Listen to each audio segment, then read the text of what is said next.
ambil vitamin K3. Yang ada masalah sakit jantung, korang bolehlah try vitamin K3. Dan kalau korang tak ada kalsium tapi korang nak tambah lebih padu, lebih bagus, tada! Kita ada natural calcium yang paling bagus untuk korang yang nak rawat bahagian dalam. Nampak tak? Harga dia not bad, RM122.50 je. Natural calcium ni, dia ada vitamin D, dia ada kalsium dan juga ada probiotik. Ni memang sangat bagus untuk dalaman badan kita, untuk kuatkan lagi dalam badan kita.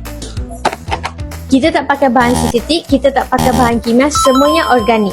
Tanpa bahan kimia, tanpa sintetik, memang tak ada, semuanya organik. Korang boleh tengok.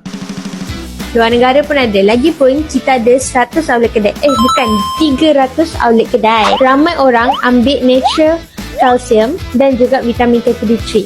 Kadang-kadang diorang dah ada kalsium, diorang akan ambil vitamin K3. Antara dua ni, kalau korang nak lebih lengkap, korang boleh ambil dekat beg kuning.